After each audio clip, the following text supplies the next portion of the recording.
अरे वो दोनों भाई बहन एक साथ जुड़े। और तुम योगा की थी खुशी आज? सर आज तो बारिश हो रही है। अच्छा, वीडियो तो नहीं भेजी तुम जो कहते सोमवार तक वीडियो भेजना। सर कल पक्का भेज दूंगी। आपको दूसरे वाले में दो वाले में जो वो है कह तो क्या वो डायरेक्ट आता है? सर वीडियो बना के भेजना है क्या? X4 वाले देखिए, सर वीडियो पहले वाले स्लॉट में ऊपर हल्का है तो वो ऊपर से आया होगा, दूसरे स्लॉट में ऊपर गहरा है तो गहरा है।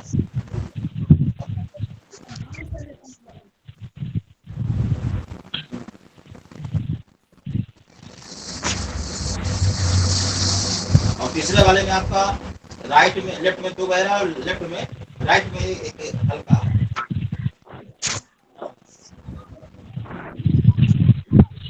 बैटरी एकदम हाँ बेटा, पूजा कौन है? सर गरिमा। अच्छा, गरिमा है। Yes sir. अच्छा, गरिमा, ठीक। और तो बेटा तुम लोग को बताया था ना योग वाला, योग योग का अर्थ बताओ कोई। सर सर योग का अर्थ क्या होता है? सर योगा एक साधना है। साधना है, लेकिन उसका अर्थ क्या? योग भी बताया था ना योग का अर्थ क्या होता है। योग का अर्थ होता है जुड़ना, जोड़ या मेल। योग जो है संस्कृत भाषा के युज शब्द से लिया गया है। युज मतलब होता है जोड़ या मेल, ठीक। जैसे आत्मा का परमात्मा से मिलना ही योग कहा जाता है, ठीक। योग के अंग क्या क्या है बताओ? क्या सर? योग के अंग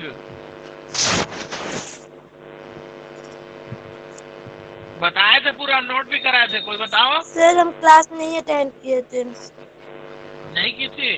नो सर। अच्छा तो नोट कर लो, तुम लोग जो नहीं अटेंड किया फिर से नोट कर लो। योग के अंग निम्नलिखित हैं। पहला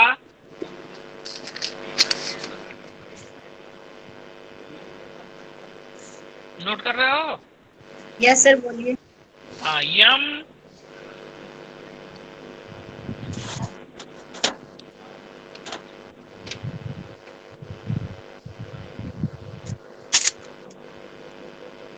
यम हो गया।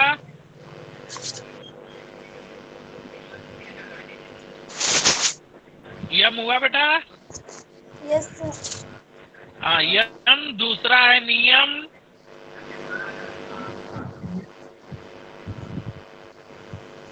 यम, नियम, आसन। तीसरा है आसन। पहला यम, दूसरा नियम, तीसरा आसन। हाँ, यम, नियम, आसन। चौथा है प्राणायाम। Yes sir. पांचवा है प्रत्याहार।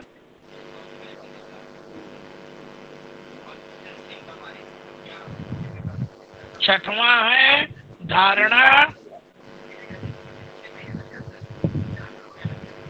सातवां है ध्यान। आठवां है समाधि। याद हुआ? नोट कर लिए सब लोग?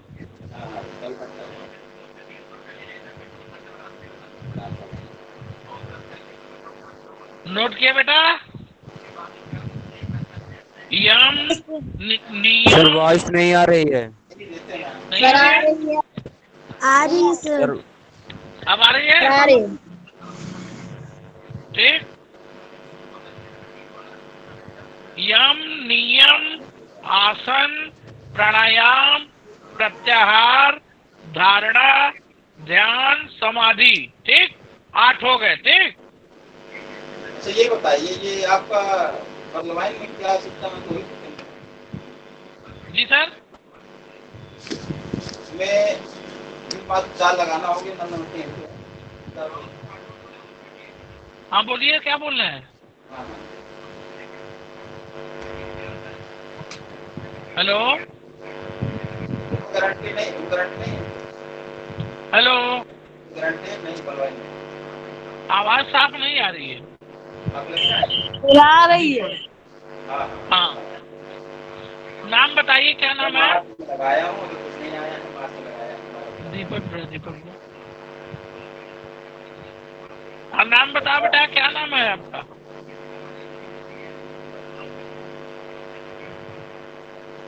Hello, yes sir. हाँ, क्या पूछ रहे हैं?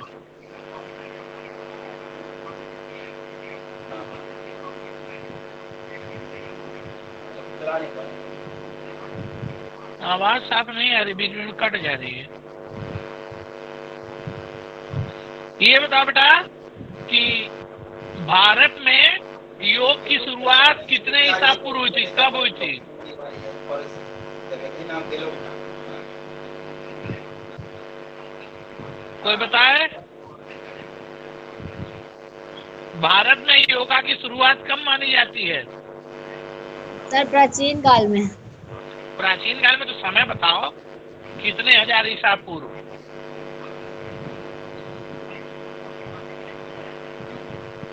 नोट करो, भारतवर्ष में योग का उद्भव लगभग 3000 ईसा पूर्व हुआ था। ठीक, यस सर। और 147 ईसा पूर्व में महर्षि पतंजलि द्वारा योग के ऊपर प्रथम पुस्तक लिखी गई थी। ये नोट कर लो। ठीक, कितने वर्ष पूर्व? 147 ईसा पूर्व में पतंजलि के द्वारा योग पर प्रथम पुस्तक लिखी गई थी। और उसमें ये भी नोट कर लेना कि योग शब्द की उत्पत्ति संस्कृत भाषा के युज शब्द से हुई है। ठीक, जिसका अभिप्राय है योग या जोड़ या मेल। ठीक, इधर नोट कर लिए? सर बताइए इसमें क्या क्या करना है? डॉक्यूमेंट दे रहा हूँ। हेलो,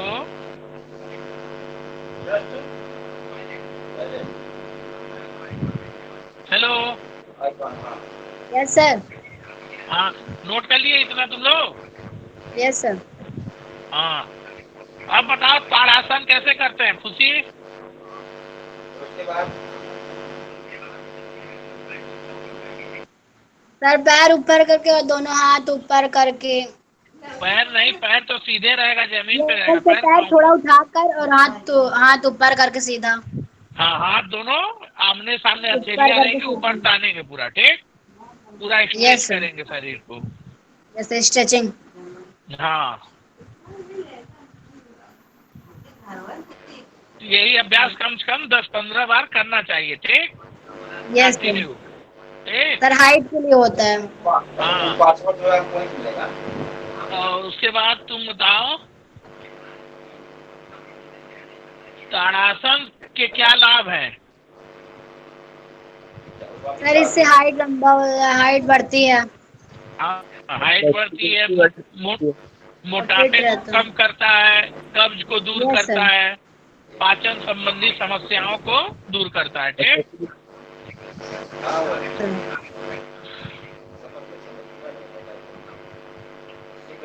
और कौन जुड़ा है? मुस्कान,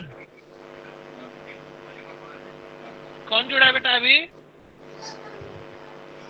नमस्कार। हेलो, अच्छा, ठीक। यस वृक्षासन बताओ कैसे होता है? सर एक पैर नीचे रखकर और एक पैर दूसरे पैर के ऊपर रखकर किया जाता है।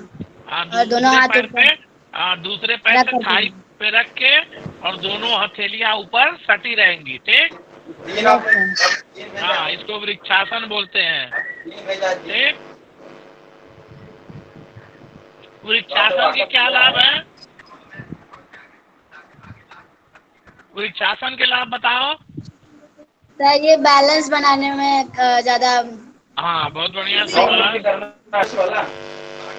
टांगों की मांसपेशियां तथा बगल में टोकेट पैकेट लिखा है। हाँ, फिर स्नायु संस्थान टोनअप अवस्था में रहते हैं इससे, ठीक। इससे मस्तिष्क के ध्यान केंद्रित करने की शक्ति में वृद्धि होती है, ठीक। और बताओ त्रिकोण आसन। त्रिकोण आसन कैसे करते हैं, कोई बताएगा?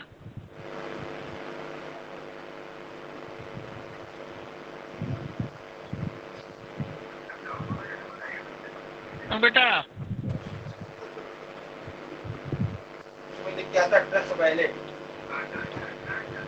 त्रिकोण आसन कोई बताएगा?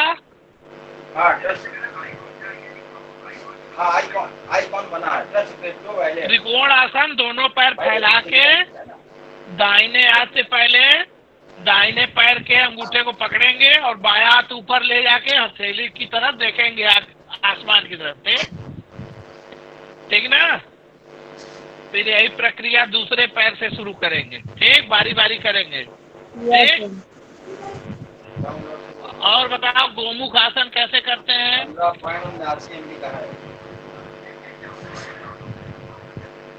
गोमुख आसन बेटा क्या सर? गोमुख आसन कैसे करते हैं?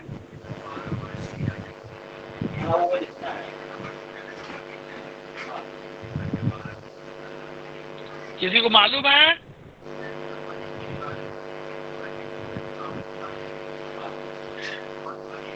दोनों पैर एक दूसरे को क्रॉस करके थाई पे अपना बैलेंस बना के बैठेंगे और दोनों हाथ पीछे क्रॉस करके ऐसे पीठ की तरफ दोनों हाथ से एक दूसरे को पकड़ेंगे, ठीक।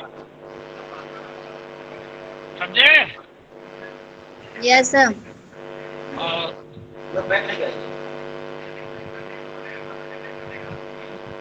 गोमुख आसन के लाभ क्या होते हैं?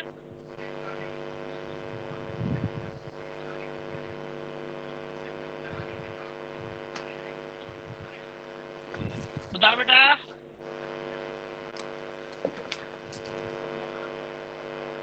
गोमुख आसन से टांगों की मांसपेशियां मजबूत होती हैं, वह फ्लेक्सिबिलिटी बढ़ती है, ठीक। इससे कंधे के जोड़ों को मजबूती मिलती है और फ्लेक्सिबिलिटी बढ़ती है इससे कंधों में, ठीक। अच्छा ये बताइए आप लोग प्राणायाम फिजिकल एजुकेशन कौन जुड़ा है बेटा? बता रहे कौन जुड़ा है? प्राची? श्री कौन? मिष्टी जायसवाल। अच्छा मिष्टी, ठीक ठीक, मिष्टी नाम लिखता है मिष्टी का। और मिष्टी क्यों देर में जुड़ी बेटा? मिष्टी यस सर। क्यों देर में जुड़ी हो? सर बैटरी डिस्चार्ज हो गई थी। अच्छा, हाँ पढ़ाई लगातार हो रही है तो क्या करोगे तुम लोग, लाइट भी चली जा रही होगी। अगर ये बताओ प्राणायाम का अर्थ क्या है, बताए थे ना?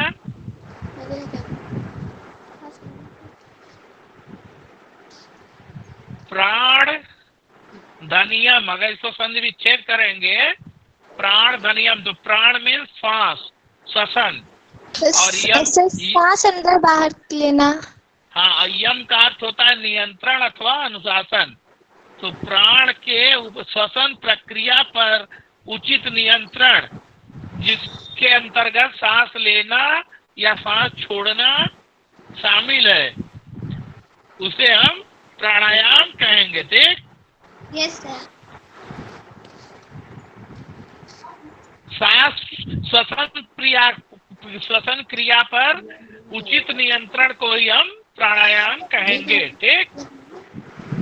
और प्राणायाम में पूरक मीन्स क्या होता है, बताए थे ना? पूरक मीन्स किसी को याद है? हाँ बेटा बताए थे ना, पूरक मीन्स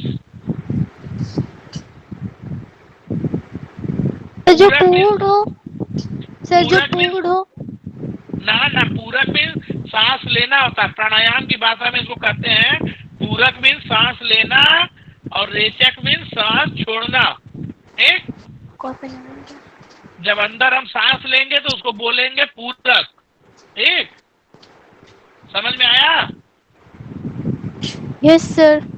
हाँ, और जब सांस छोड़ेंगे तो उसको बोलेंगे रेचक। जब सांस नाक से बाहर निकालेंगे तो उसको बोलेंगे रेचक। और एक होता है जब सांस अंदर बढ़ के रोके रहेंगे, घड़े की तरह मान लो पेट में सांस भरेंगे तो पेट फूलेगा ना, तो इसको बोलेंगे कुंभक। कुंभक, कुंभक में जानती हो घड़ा? ठीक बेटा, जब अंदर सांस भरेंगे इसको कुंभक बोलेंगे। ठीक, कोई बताए सांस जब लोगे तो उसको क्या बोलेंगे? पूरक। हाँ, शाबाश बच्चे। सांस जब अंदर लेंगे तो उसको बोलेंगे हाँ पूरक, और छोड़ेंगे तो रेचक। हाँ रेचक। हाँ रेचक, शाबाश। और सांस अंदर भरेंगे तो अंतःश्वसन।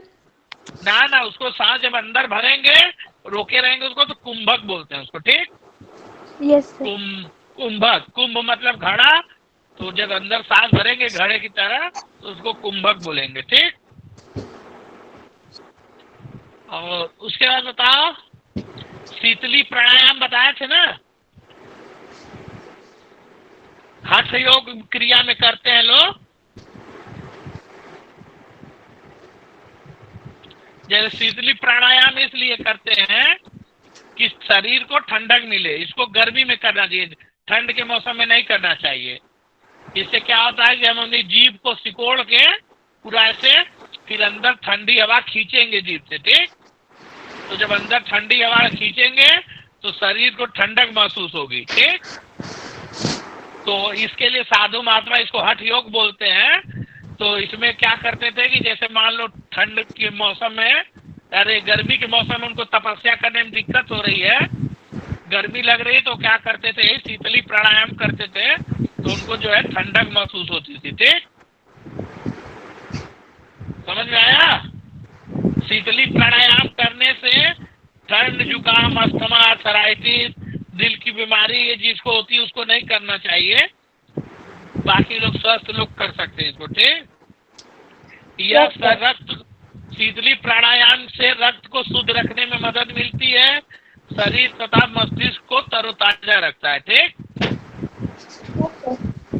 और ये वैसे लोगों के लिए लाभदायक है जो सुबह उठते वक्त अथवा पूरे दिन थकावट, सुस्ती अथवा आलस का अनुभव करते हैं। उनको शीतली प्राणायाम करने से ऊर्जा का अनुभव होगा। ठीक, ऊर्जा मिलेगी। ठीक, और एक होता है शीतकारी प्राणायाम। ठीक, शीतकारी प्राणायाम जो है इसको जाड़े में किया जाता है। ठीक, इससे करने से शरीर में गर्मी का अनुभव होता है। लेकिन जिनको सर्दी जुकाम हो या अस्थमा हो उन्हें शीतकारी प्राणायाम नहीं करना चाहिए। ठीक, कपाल भाती जानते हो तुम लोग प्राणायाम कैसे कैसे करते हैं बताओ? हम दिख रहे हैं ना? हाँ, तो देखो हम ऐसे पीठ की सीधा कर लिए, पद्मासन में बैठ गए चाहे सुखासन में, और ज्ञान मुद्रा में हो गए। आंख को बंद कर लेंगे और सांस जो है नाक के द्वारा बाहर फेंकेंगे। समझ गए? तो जब सांस बाहर फेंकेंगे पेट अपने आप अंदर जाएगा। इससे करने से मस्तिष्क को शांति का अनुभव होता है, एकाग्रता बढ़ती है और स्नायु संबंधी रोग दूर होते हैं, शरीर में फ्लेक्सिबिलिटी आती है, फेफड़ा मजबूत होता है। ठीक, कपाल भाती समझ गए ना? और एक बताओ, अनुलोम विलोम होता है, अनुलोम विलोम आता है तुम लोग को? Yes sir. Yes sir. कैसे कैसे करते हैं बताओ? सर हाथ से एक नाक को बंद करके अंदर सांस लेते हैं, फिर से दूसरे नाक को बंद करके सांस छोड़ते हैं। हाँ, शाबाश, बहुत अच्छे। देखो पहले क्या करेंगे, ऐसे पीठ सीधी करके बैठ जाएंगे, बाईं नाक से सांस खींचेंगे अंदर, फिर दाहिनी से छोड़ेंगे, फिर दाहिनी से सांस लेंगे, बाईं से छोड़ेंगे, फिर बाईं से लेंगे, दाहिनी से छोड़ेंगे। यही प्रक्रिया यस सर। रुक रुक के 1-1 मिनट के बाद 10 सेकंड रुक लो, रिलैक्स हो लो, फिर करो, फिर 1 मिनट करने के बाद फिर रिलैक्स हो जाओ, फिर करो। कम से कम 10-15 मिनट कपाल भारती अनुलोम विलोम कर लोगे, कम से कम 50 रोग तुम्हारे शरीर में नहीं होगा। ठीक, ये अगर 2-3 आसन है, अगर कर या प्राणायाम है, कपाल भाती है, अनुलोम विलोम, उसके बाद सांस जैसे ऐसे पीठ सीधी कर लिए, धीरे धीरे सांस अंदर भरो नाक से, पेट फूलेगा, फिर धीरे धीरे सांस को बाहर छोड़ो तो पेट अंदर जाएगा। कम से कम 5 मिनट ये भी कर सकते हो। उसके बाद है भ्रामरी प्राणायाम। भ्रामरी जानते हो? Yes sir. भ्रामरी में ऐसे अंगूठे से कान को बंद करेंगे, 3 उंगली आंख के ऊपर, 1 उंगलियां चेहरे पे, और फिर सांस भर के अंदर ऐसे भरेंगे,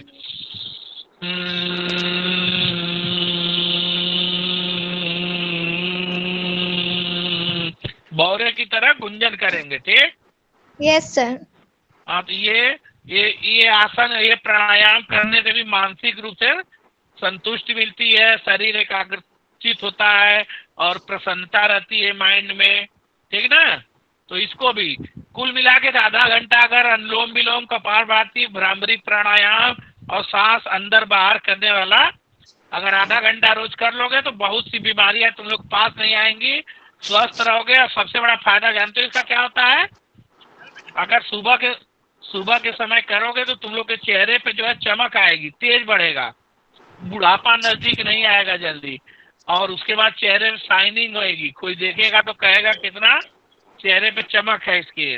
ठीक, तो रोज किया करो, आधा घंटा कम से कम तुम लोग किया करो। ठीक, यस सर। सूर्य नमस्कार में कुल कितने चरण होते हैं? 12।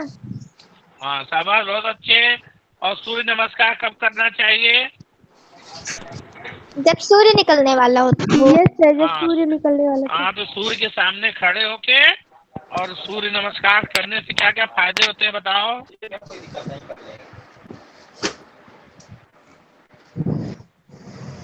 सूर्य नमस्कार के फायदे बताओ बेटा। सर, इससे बॉडी फ्लेक्सिबल होती है। हाँ, शाबाश। सर, लेजीनेस नहीं होती है। हाँ, सुस्ती नहीं होती है, फ्लेक्सिबिलिटी होती है बॉडी, एनर्जी पैदा, शरीर के अंदर एनर्जी महसूस होती है। सर, माइंड एक्टिवेट होता है। हाँ, माइंड एक्टिवेट होता है, शरीर को रोगों से लड़ने में रोग प्रतिरोधक क्षमता शरीर की बढ़ती है। Yes sir. तो इसलिए कोरोना जो फैला हुआ है उसके लिए अगर शरीर को तुम मजबूत करना है, ये करोगे सूर्य नमस्कार, तो शरीर की इम्यूनिटी सिस्टम मजबूत होगी, तो फिर तुमको रोग नहीं होगा कोई। ठीक, यस यस। ये रोज तुम लोग किया करो। ठीक, यस सर। और आज 4 तो तुम लोग को आसन बताए है ना? यस आसन सर। बता दें कि 4 बहुत है आज? सर, इतना रहने दीजिए। इतना रहने दे। और क्या सब बताया? खेल के बारे में कुछ बता दें? सर, बता दीजिए। ठीक, खेल के बारे में रुको, तुम लोग बता रहे हैं कुछ।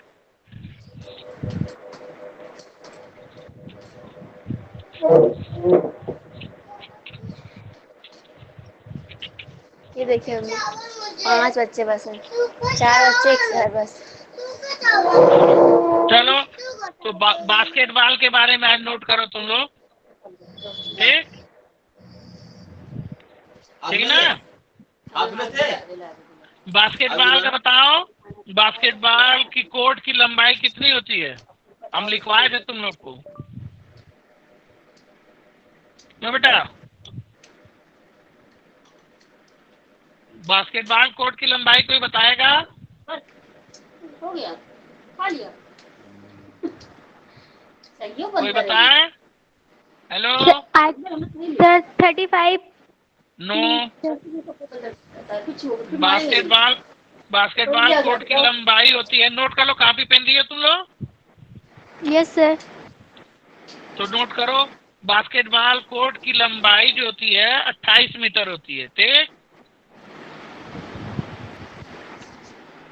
लंबाई 28 मीटर, चौड़ाई 15 मीटर। ठीक, नोट कर रहे हो? हाँ यस सर। हाँ। और यस सर। बास्केटबॉल में बताओगे एक टीम में कितने खिलाड़ी खेलते हैं मैच में? सर 7, 9, 11। 2, 5। एक टीम में 5 खिलाड़ी होते हैं बास्केटबॉल में। ठीक, और यस सर। 7 खिलाड़ी एक्स्ट्रा होते हैं। अगर क्वेश्चन पूछेगा बास्केटबॉल की टीम में कुल कितने खिलाड़ी होते हैं तो 12 लिखोगे। ठीक, और जब पूछेगा मैच में कितने खिलाड़ी खेलते हैं तो कितना लिखोगे? सर 5। हाँ, शाबाश, बहुत अच्छे। Thank you sir. बास्केटबॉल में बीच ग्राउंड में एक सर्किल होता है, उसका अर्ध व्यास लिख लो 1.80 मीटर। मध्य वृत्त का मध्य में, कोर्ट के मध्य में एक गोला होता है यस सर। जिसको सर्किल बोलते हैं, उसका अर्ध व्यास होता है 1.80 मीटर। ठीक, यस सर। और जो बास्केटबॉल कोर्ट का सीमा रेखा होती है, जो चूना लगा होता है, बाउंड्री, उसकी चौड़ाई होती है सीमा रेखाओं की 5 सेंटीमीटर। मतलब चूने की जो चौड़ाई होती है वो 5 सेंटीमीटर। ठीक, और बैकबोर्ड होता है ना जो जिसपे वो जाली लगी होती है, क्यों बेटा? Yes sir. Yes sir. Backboard जो होता है लकड़ी वाला या शीशे का, उसकी चौड़ाई होती है 3 सेंटीमीटर। ठीक, लिख लेना, बैकबोर्ड की मोटाई लिख लेना 3 सेंटीमीटर। ठीक, और उसके बाद फर्श से बोर्ड के निचले किनारे की ऊंचाई, मतलब जमीन से जो बोर्ड का निचला सिरा होता है उसकी ऊंचाई होती है 2.90 मीटर। कितनी होती है? 2.90 मीटर। ठीक बेटा? Yes sir. और ये क्वेश्चन बहुत पूछता है कि बास्केटबॉल की परिधि कितनी होती है। परिधि मतलब समझते हो ना, पूरा गोले की जो बास्केटबॉल गोला होता है। Yes sir, circumference. हाँ, तो 75 से 78 सेंटीमीटर होता है। ठीक, नोट कर लो, 75 से 78 सेंटीमीटर। ठीक,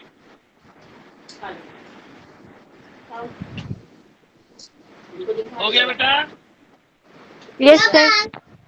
और बाल का भार, ये भी पूछता है कि बास्केटबॉल के बाल का भार बताइए। ये होता है 600 से 650 ग्राम। ठीक, ये कौन बच्चा बोल रहा है छोटा छोटा? कौन है बेटा? किसके घर का बाबू है छोटा सा? अच्छा, गरिमा भाई है गरिमा का? अच्छा, खाना खा रहा है क्या? सर केवल 6 लोग ज्वाइन है। हाँ, इस समय 6 बाकी भाग गए हैं। सर बैटरी बहुत लो थी इसलिए मेरा भी कट गया। अच्छा, लाइट चलो ठीक है, तो पूछ के नहीं है। अपने दोस्तों से पूछ के जोड़ लेना। ठीक, जो नोट करवाए नोट कर लेना। ठीक, ये हो गया बाल का भार हो गया। और बास्केटबॉल में मैच का समय जो होता है 40 मिनट होता है। 10-10 मिनट के 4 क्वार्टर होते हैं। ठीक, 10-10 मिनट के 4 भाग होते हैं। पहले व दूसरे, तीसरे तथा चौथे भाग के मध्य आराम जो होता है, मतलब रिलैक्स टाइम जो होता है 2 मिनट मिलता है। ठीक, और दूसरे तथा तीसरे भाग के बीच के अंतराल में 10 मिनट का रेस्ट मिलता है। ठीक, और बास्केटबॉल में लिख लो कितने अधिकारी होते हैं जो मैच कराते हैं। ठीक, नोट कर लो कितने ऑफिशियल होते हैं। नोट कर रहे हो बेटा? एक रेफरी, लिख लो, एक रेफरी, एक अंपायर। सर कितने अधिकारी होते हैं? 5 होते हैं, 5, जिसमें एक रेफरी, एक अंपायर। बास्केटबॉल में? हाँ, एक रेफरी, हाँ नोट करो, एक रेफरी, एक अंपायर, एक स्कोरर,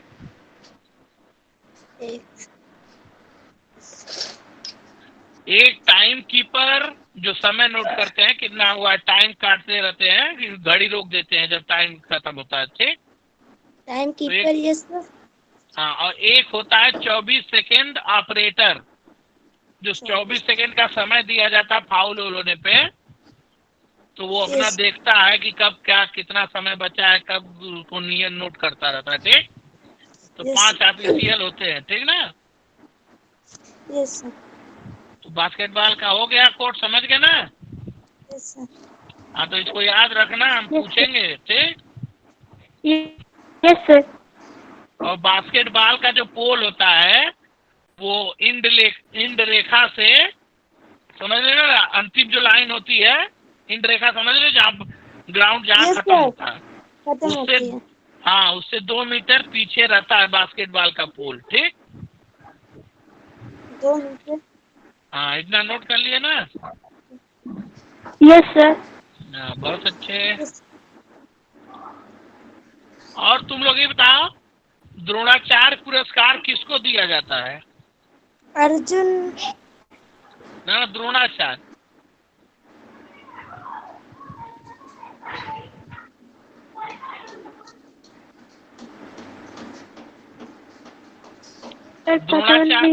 द्रोणाचार्य कौन थे बताओ? सर अर्जुन के गुरु। सर अर्जुन के गुरु तो थे। गुरु थे ना, तो उसी तरह जो बढ़िया खिलाड़ी परफॉर्मेंस करते हैं, तो मान लो कोई गुरु है, सिखाया है, उनके लड़के ज्यादा अच्छा खेल रहे हैं अंतर्राष्ट्रीय स्तर पे, तो उस गुरु को जो पदक दिया जाता है उसको द्रोणाचार्य पुरस्कार कहते हैं। ठीक, यस सर। 1985 में इसकी शुरुआत हुई थी, ये नोट कर लेना। ठीक, द्रोणाचार्य पुरस्कार की शुरुआत 1985 में हुई थी। और एक होता है राजीव गांधी खेल रत्न पुरस्कार, सबसे बड़ा इसी को इस समय माना जाता है। इसमें पैसा ज्यादा मिलता है, उसके बाद प्रशस्ति पत्र मिलता है, मोमेंटो मिलता है। ये जो खिलाड़ी अंतर्राष्ट्रीय स्तर पे अच्छा परफॉर्मेंस करते हैं उनको दिया जाता है राजीव गांधी खेल रत्न पुरस्कार। ठीक, राजीव गांधी खेल रत्न पुरस्कार की शुरुआत हुई थी 1992 में। ठीक, पहली बार जो मिला था राजीव गांधी खेल रत्न पुरस्कार, वो विश्वनाथन आनंद को मिला था शतरंज के लिए। ठीक, सर कब स्टार्टिंग हुई थी सर, फिर से रिपीट कर दीजिए। 1992 में राजीव गांधी। Sir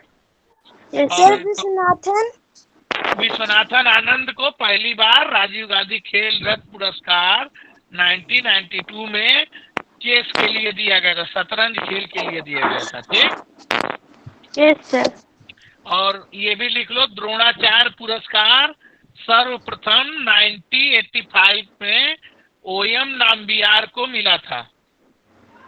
1975 sir. 1985 में। सर किसको मिला था? ओएम नाम्बियार। यम सर। हाँ, यम, ओएम नाम्बियार। Yes sir. और उसके बाद एक पुरस्कार होता है अर्जुन पुरस्कार। ठीक, यस सर। ये जो खिलाड़ी किसी गेम विशेष में अच्छा करता है उसको दिया जाता है। अर्जुन पुरस्कार की शुरुआत हुई थी 1961 में। ठीक, यस सर। इसको नोट कर लो। 1961 में अर्जुन पुरस्कार की शुरुआत हुई थी। पहला अर्जुन पुरस्कार मिला था गुरुबचन सिंह रंधावा को। ठीक, नोट कर लिए? Yes sir. Yes sir. Gurbachan Singh Randhawa को मिला था। ठीक, सर। अब कल जितना बास्केटबॉल का बताया ना, यस सर। वो सब याद रखना तुम लोग। ठीक, यस क्वेश्चन भी सर। हम पूछेंगे। ठीक, यस सर। हाँ, और योगा का वीडियो बना के आसन का भेजना तुम लोग। Yes sir. Yes sir. ठीक, तो आज इतना ही। Good afternoon. Good afternoon sir. ठीक, सबको गुड आफ्टरनून बेटा। Good thank you afternoon. Sir. Okay बेटा, बाय। Bye sir. सर कितने टाइम कल क्लास इसी टाइम चलेगी?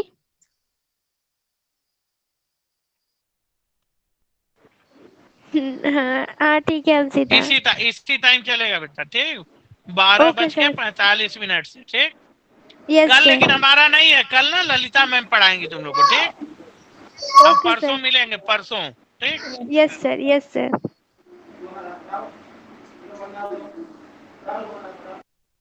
ठीक, हाँ ओके उसमें सर। मेरे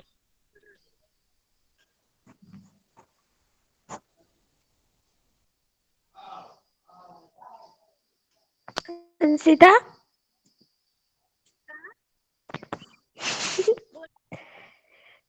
कहाँ, छत में हो क्या? हम्म।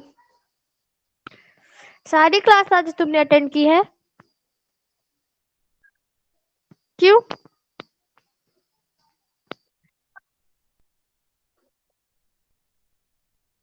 हम्म।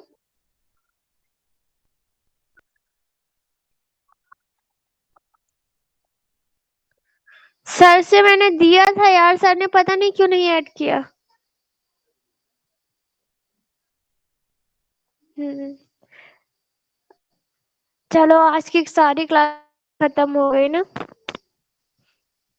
सभी लोग चले गए है ना। अब चलो हम भी चलते हैं। बाय।